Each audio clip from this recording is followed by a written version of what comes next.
0, 1, 2, 3. Let's get started. Okay, so today I want to talk about the Made in Texas suppressor law, and I want to answer the question, if you live in Texas, can you legally make your own suppressor? So for those of you who don't know, there is a law that has been in place here in Texas for a few years now. I think it goes back to 2021, maybe earlier than that. Essentially, a summary of what it says is that if you make a suppressor here in Texas and it stays here in Texas, it is not subject to federal regulation. So NFA, tax stamp.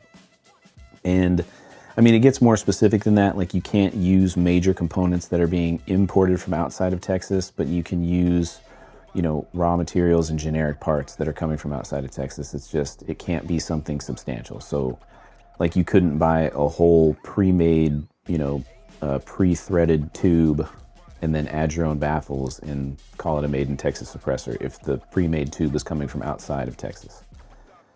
So essentially, this bill was meant to deregulate suppressors in Texas, and that's a good thing. You know, it's a good thing that Texas is looking out for the rights of its citizens. It's a good thing that Texas wants suppressors to be legal.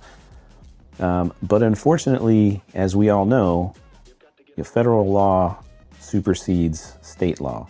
It's kind of like the situation back when, you know, marijuana was being legalized across the country in various states. You know, certain states would legalize it, but it remained illegal on a federal level. And so, you know, shops like in California, I'm from California originally, and during the transition from medicinal to recreational, you know, you would constantly see these pot shops that would, you know, they'd show up one day in a strip mall, and then the following week they'd been raided and cleaned out. So there is a conflict that has kind of always existed between federal laws and state laws, but federal laws supersede state laws.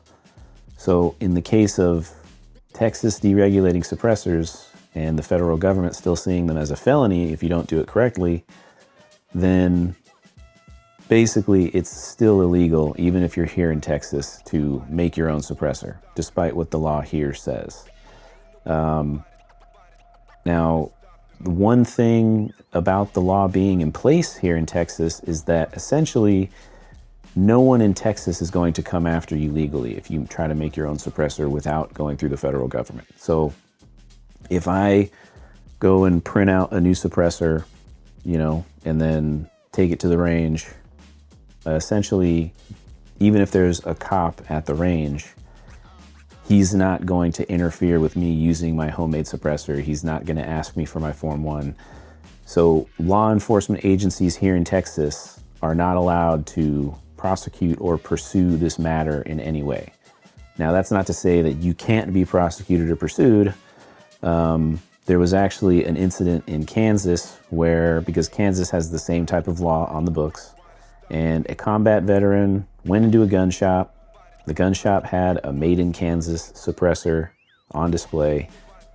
The guy bought the suppressor, and then him and the shop owner both got prosecuted federally. So the precedent has already been set in a different state that if you make your own suppressor, despite your state saying that it's legal, the federal government can and will come after you if they find out about it. Now, in that case, it's a lot easier for the federal government to find out about this kind of thing if you're running a gun shop and selling suppressors that you made yourself without doing Form 4s and all the other paperwork and stuff that goes along with that. So there's a case to be made for, you know, what you do in the privacy of your home is between you and, you know, a hole in the wall. Like, that's not to say that you should commit a felony, obviously. All the suppressors that I've made so far, I've done it legally with Form 1s, and all the suppressors I've bought so far, I've done it legally with Form 4. But like I said, if you're here in Texas, you know, you can be at the range, and it doesn't matter if there's a law enforcement officer at the range with you and you have a homemade suppressor with no Form 1, he legally can't do anything about that unless he happens to also be a federal agent working for the ATF or something like that, you know. So the ATF, however, absolutely can cross state lines and come to Texas and, you know, try to get you if they find out somehow that you're making your own suppressors. Like I said, the reason that those people in Kansas got caught is because of the fact that this was a gun store selling suppressors without going through the federal process. The odds of somebody in Texas making their own suppressor in the privacy of their own home and then getting caught with it somehow is obviously much lower. I mean, even if you get, like, even if you're a part of a traffic stop, like if I take one of my homemade suppressors to the range and I get pulled over on the way there or on the way back, that Texas law enforcement is not allowed to, do anything about a suppressor if they find one, because like I said, that law applies to everyone, all the law enforcement agencies here in Texas. So, and like I said, I'm not trying to say, hey, you can go do it, do whatever you want. Obviously, the point that I want to make most clear is that it is 100% a felony if you make your own suppressor at home without doing a Form 1 and paying the tax stamp. But like I said, like if you live here in Texas, it falls into one of those gray areas where it's like, I've made a lot of videos. Well, I keep pointing that way, the 3D printers back there. I've made a few videos on, making your own homemade 3D printed suppressors using a regular 3D printer and some carbon fiber and epoxy. It's extremely easy to do. When I go to the range, literally nobody cares. Nobody asks for Form 1. Nobody asks for any proof of any kind of paperwork or anything like that. So, I mean, technically, from my experience, just being here in Texas, and this is just my experience, but it's not universal because I have seen ranges that ask you for paperwork if you bring NFA items. It's ridiculous, and I would never go to a range like that, and no one should go to a range like that. If you have a range near you that asks you for NFA paperwork, you should not support that range because they are absolutely violating your rights. You didn't sign up to lose any of your rights when you got your Form 1 or your Form 4. But like I said, from my experience so far here in Texas, it really doesn't seem like anyone would have any way of knowing one way or the other if you made the suppressor yourself or if you bought it or whatever. And certainly nobody's asking questions. I remember one of the times that I went to the range, I was using a homemade suppressor on my AR-15, and this is before I hadn't changed out the buffer weight yet. I was still tuning the gun for the suppressor, and so I was having malfunctions. And a guy walked up and was, talking to me about it. He was really knowledgeable. He was just trying to be helpful, but he was super interested in the suppressor that I was using. And it turned out he was law enforcement. He was just off duty. He was shooting with some friends. And, like I said, he was just being helpful. But he loved that 3D printed suppressor. He was blown away by the fact that it existed and that it was functioning without blowing up. Like, he was really interested. That's the thing about when you make your own suppressors, especially these 3D printed ones. Everybody wants to talk about it when you go to the range. Like, once they know what it is, they're like, whoa, that works? That's a thing? Nobody realizes that it even exists until they see it at the range. But like I said, I'm not telling anybody to commit a felony.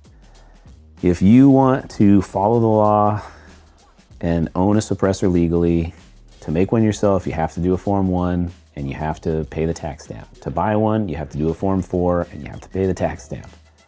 But I'm just giving you anecdotal experience that with my suppressors that I have made legally, I've never been in a situation where anybody has been checking my paperwork or even asking me questions like, like they're trying to investigate me somehow. I've never felt like the tax stamps that I have made any sort of difference, But that's because I'm here in Texas. And like I said, here in Texas, none of the law enforcement will do anything about a suppressor.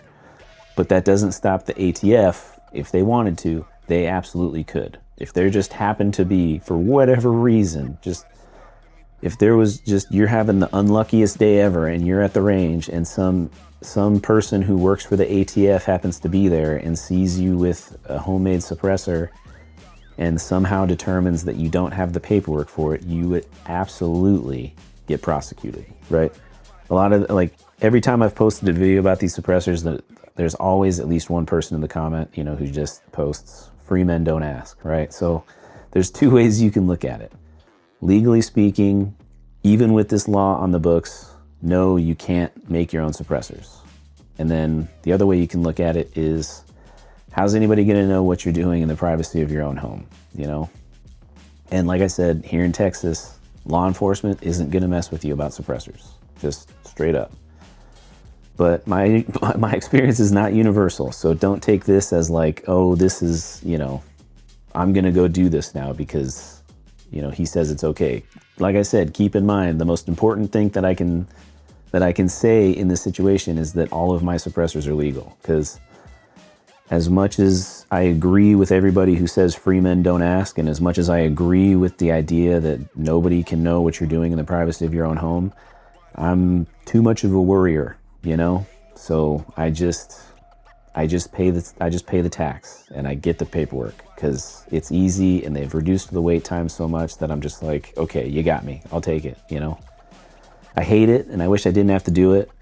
And I really hope that the Hearing Protection Act will pass so that on a federal level, these things will be deregulated. Maybe Trump will do it. I don't know. But like I said, technically it's a felony. Well, not legally it's a felony. Technically it's, you know, if you live here in Texas, it's whatever risk you feel like taking. But anyways, this will be a short video. I just wanted to talk about that real fast. There hasn't been any updates with the court case so far revolving around this particular bill.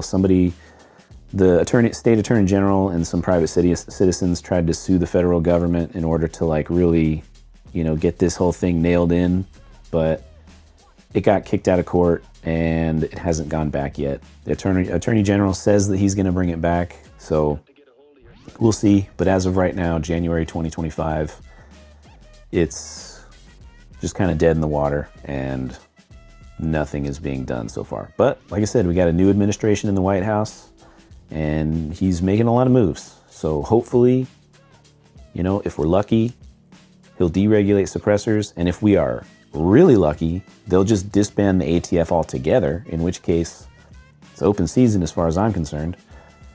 And who knows, maybe in my lifetime they'll repeal the NFA. That's really wishful thinking, but we'll see. Anyways, if you like the video, feel free to like and subscribe. Growing channel. We're almost at 2,000 subscribers. And I really appreciate everybody who's subscribed so far. I've only been doing this for 3 or 4 months now, so it's kind of crazy to already be at 2,000 subscribers, but apparently people really like to hear about 3D printed suppressors, so that's the main thing that has brought people to my channel. But anyways, I'll see you guys in the next one.